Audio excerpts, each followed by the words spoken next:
नमस्कार दोस्तों। आप सबका बहुत बहुत धन्यवाद मुझे इतना प्यार और मेरे चैनल को सब्सक्राइब, लाइक, शेयर और कमेंट करने के लिए।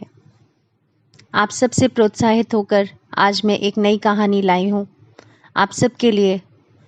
श्राद्ध खाने नहीं आऊँगा। अरे भाई, बुढ़ापे का कोई इलाज नहीं होता। 80 पार कर चुके हैं, अब बस सेवा कीजिए।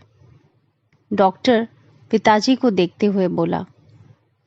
डॉक्टर साहब, कोई तो तरीका होगा, साइंस ने बहुत तरक्की कर ली है। शंकर बाबू, मैं अपनी तरफ से दुआ ही कर सकता हूँ। बस आप इन्हें खुश रखिए, इससे बेहतर और कोई दवा नहीं है। और इन्हें लिक्विड पिलाते रहिए जो इन्हें पसंद है। डॉक्टर अपना बैग संभालते हुए मुस्कुराया और बाहर निकल गया।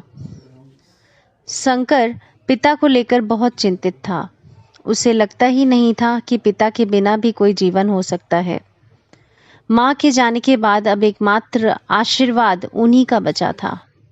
उसे अपने बचपन और जवानी के सारे दिन याद आ रहे थे। कैसे पिता हर रोज कुछ न कुछ लेकर ही घर घुसते थे।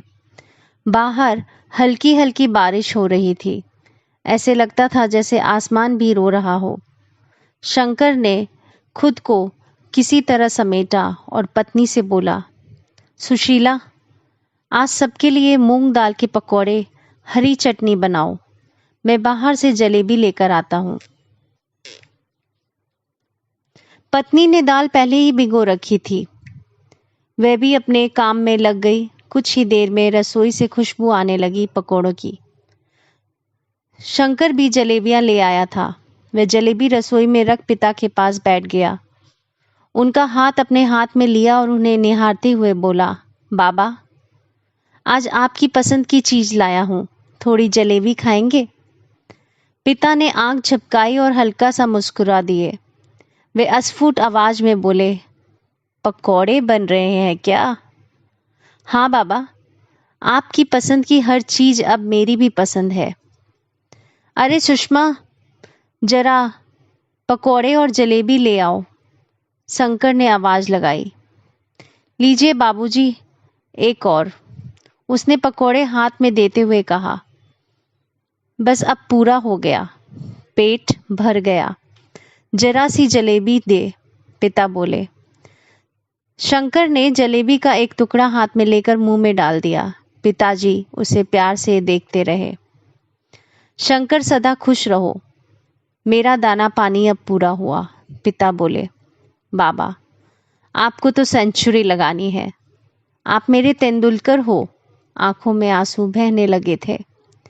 वे मुस्कुराए और बोले, तेरी माँ पेविलियन में इंतजार कर रही है, अगला मैच खेलना है। तेरा पोता बनकर आऊंगा, तब खूब खाऊंगा बेटा। पिता उसे देखते रहे। शंकर ने प्लेट उठाकर एक तरफ रख दी, मगर पिता उसे लगातार देखे जा रहे थे। आंख भी नहीं झपक रही थी। शंकर समझ गया कि यात्रा पूर्ण हुई। तभी उसे ख्याल आया, पिता कहा करते थे, श्राद्ध खाने नहीं आऊंगा कोआ बनकर, जो खिलाना है अभी खिला दे। धन्यवाद दोस्तों।